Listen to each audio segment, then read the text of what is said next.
KTN 오늘의 주요 뉴스입니다. 미국과 중국의 두 정상이 우크라이나 사태 이후 처음으로 대화를 나눴습니다.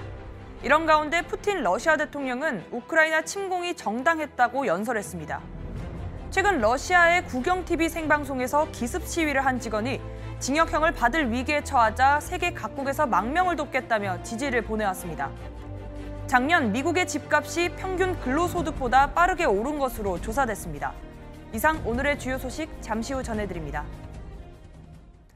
조 바이든 대통령과 시진핑 중국 국가주석이 오늘 오후 러시아의 우크라이나 침공 사태를 논의하기 위해 화상통화를 했습니다. 두 정상이 우크라이나 사태를 두고 대화에 나선 건 이번이 처음입니다. 조 바이든 대통령과 시진핑 중국 국가주석이 화상통화를 했습니다. 러시아의 우크라이나 침공 사태 등 현안을 논의하기 위해서입니다. 두 정상이 러시아의 우크라이나 침공 이후 대화를 나선 건 이번이 처음입니다. 그동안 백악관은 중국이 중립을 표하고 있는 대외적인 모습과 달리 실질적으로는 러시아에 대한 지원에 나서는 것은 아니냐며 의구심을 제기해왔습니다. 백악관은 두 정상의 화상통화가 끝난 직후 보도자료를 냈습니다. 보도자료에 따르면 이번 대화는 러시아의 정당하지 못한 침공에 초점이 맞춰졌으며 바이든 대통령이 이번 사건에 대한 미국과 동맹의 견해를 설명했다고 밝혔습니다. 특히 중국이 러시아에 경제적 또는 군사적 지원을 제공할 경우 책임을 다해야 할 것이라고 단호한 입장도 보였습니다. 양국의 핵심 갈등 사안인 대만 문제와 관련해선 바이든 대통령은 기존 미국의 정책을 유지한다는 입장을 보였습니다. 한편 최근 중국이 올 가을 대만 기습 침공을 계획하고 있다는 대만 언론의 보도가 있었습니다. 시진핑이 세 번째 연임을 위해서 대만 수복이라는 공적을 세우려 한다는 이유입니다. 하지만 러시아의 우크라이나 침공으로 실현 가능성이 낮아졌다는 분석도 잇따르고 있습니다. 그동안 대만을 두고 끊임없는 갈등을 했던 미국과 중국이 이번 우크라이나 사태를 어떻게 대할지 이목이 집중되고 있습니다. KTN 뉴스 김상은입니다. 러시아가 우크라이나를 침공한 지 3주가 지났습니다. 당초 러시아가 쉽게 우크라이나를 점령할 것이라는 예상과는 다른 양상이 진행되고 있는데요. 이번 전쟁에서 러시아의 피해도 만만치 않은 상황입니다. 이런 가운데 블라디미르 푸틴 러시아 대통령은 우크라이나 군사작전은 정당했다고 연설했습니다. 스티브 온 기자입니다. 블라디미르 푸틴 러시아 대통령이 우크라이나 침공을 정당화하는 발언을 했습니다. 푸틴 러시아 대통령은 18일 크림반도 합병 8주년 축하 대형 콘서트 무대에 올라 러시아가 최근 우크라이나에서 진행 중인 특별 군사작전의 핵심 목표는 우크라이나 동부 돈바스를 대량 학살로부터 해방시키는 것이라고 말했습니다. 모스크바 경찰 측에 따르면 이날 행사에는 약 20만 명이 운집했습니다. 푸틴 대통령은 우크라이나의 탈나치화와 비무장을 이루겠다며 돈바스 대량 학살을 막으려면 이번 군사작전이 반드시 필요했다고 강조했습니다. 돈바스는 친러시아 성향의 반군이 장악한 지역으로 러시아는 우크라이나 정부가 이곳에서 친러 주민들을 탄압한다는 주장을 펴왔습니다. 한편 푸틴 러시아 대통령이 이날 연설을 하는 도중 국영 TV 송출이 예기치 않게 중단되는 사태가 발생했습니다. 방송은 조금 뒤 다시 정상화됐습니다. 크렘린궁에 따르면 이번 사태는 서버의 기술적인 문제였던 것으로 알려졌습니다. KTN 뉴스 스티븐입니다. 삼성전자가 러시아 현지에서 스마트폰 61종의 판매를 금지한 원심을 깨고 항소심에서 승소했습니다. 앞서 러시아 법원은 지난해 7월 삼성전자 스마트폰에 탑재된 모바일 결제 서비스인 삼성페이가 자사의 특허를 침해했다며 한 스위스 업체가 제기한 소송에서 원고 승소를 결정 내렸습니다. 삼성전자가 이번 항소심에서 승리하면서 러시아 내에서 스마트폰 판매를 하는데 제한을 받지 않게 됐다고 로이터 통신은 보도했습니다. 하지만 이미 삼성전자는 러시아의 우크라이나 침공 이후 지정학적 이유로 러시아 내 기기를 출하하지 않겠다고 밝힌 바 있습니다. 최근 러시아 국영방송의 생방송 도중 한 직원이 우크라이나 침공을 반대한다는 기습 시위를 벌였다는 소식을 전해드린 바 있는데요. 러시아 정부가 최대 15년의 징역형을 선고할 수 있다는 가능성이 제기되자 세계 각국에서 망명을 돕겠다는 지지가 이어지고 있습니다. 러시아의 국영TV 생방송 중 한 여성이 갑자기 나타나 시위를 벌입니다. 영어와 러시아어로 전쟁을 멈춰라 라고 적혀있는 종이를 흔듭니다. 이 여성은 해당 방송국에서 근무하는 마리나 옵샨니코바입니다. 그녀는 생방송 시위 전 자신의 SNS에 자신은 우크라이나인 아버지와 러시아인 어머니 사이에서 태어났으며 러시아의 클리닌군 선전을 도와온 지난 시간이 부끄럽다고 심경을 드러냈습니다. 이달 초 새로 발표된 법으로 최대 징역 15년에 처할 수 있다는 가능성이 제기되자 전 세계 국가에서 망명을 돕겠다는 도움의 손길을 보내고 있습니다.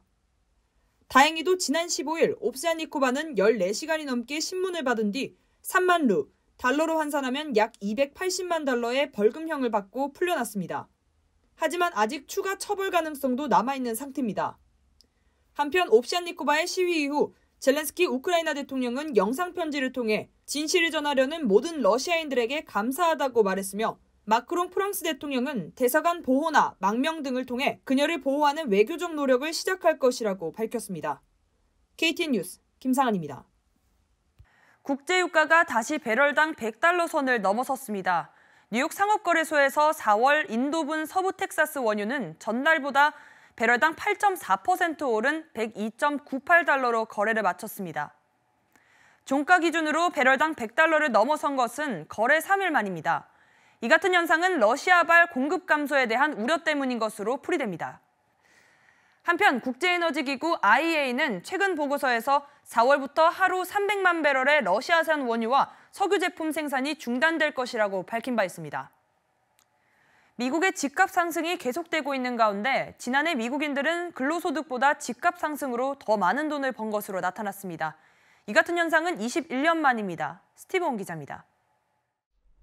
부동산 정보업체 진로그룹에 따르면 2021년 한 해 미국 평균 주택가격은 19.6%가 급등했습니다. 주택가격은 32만 1,634달러로 2020년보다 5만 2,667달러 오른 것입니다. 이는 지난해 미국의 중위소득 노동자들의 번 5만 달러를 살짝 상회하는 것입니다. 진로우가 지난 2000년부터 관련 통계를 집계한 이래 전국 평균 주택가격의 상승폭이 인플레이션을 반영한 세전 중위 근로소득을 넘어선 것은 지난해가 처음입니다. 지난해 미국의 집값이 급등한 것은 낮은 주택담보대출, 즉 몰기지 금리로 수요가 강해진 가운데 시장에 매물로 나온 주택 공급이 크게 줄면서 수급 불균형이 일어났기 때문이라는 분석이 지배적입니다. 또한 코로나19 사태로 원격 재택근무가 확산된 것도 집값 상승에 일조한 것이라는 해석입니다. 집값 상승폭과 연봉 간 격차가 가장 큰 지역은 캘리포니아주로 평균적인 주택가격은 지난해 16만 달러 상승해 평균 노동자 연소득 5만 5천 달러의 3배에 육박했습니다. 이 밖에 애틀랜타와 댈러스, 그리고 솔트레이크에서 집값이 가파르게 상승했습니다. 반면 시카고와 워싱턴 DC, 필라델피아와 디트로이트 집값 오름폭은 근로소득을 밑돌았습니다. 올해 들어서도 매물 부족에 따른 집값 상승폭이 지속되고 있는 가운데 연방준비제도가 금리 인상에 나서 상승세가 꺾일지 주목되고 있습니다. KTN 뉴스 스티브입니다. 어제 전해드렸던 둘루스 도서관 인근 기차 선로 사고로 사망한 우버 운전자가 한인이었던 것으로 밝혀졌습니다. 해당 사건은 지난 17일 오전 5시경 기차 선로를 지나가던 차량이 다가오는 기차를 차마 피하지 못하면서 발생했습니다. 승객은 기차가 오는 것을 목격하고 차량에서 내렸지만 운전자는 패닉 상태로 빠져나가지 못한 것으로 보입니다. 목격자는 당황한 운전자가 유턴을 시도하다가 철길에 차가 끼인 것 같다고 말했습니다. 한편 사망한 운전자는 두 딸이 있는 39살 한인으로 밝혀졌습니다.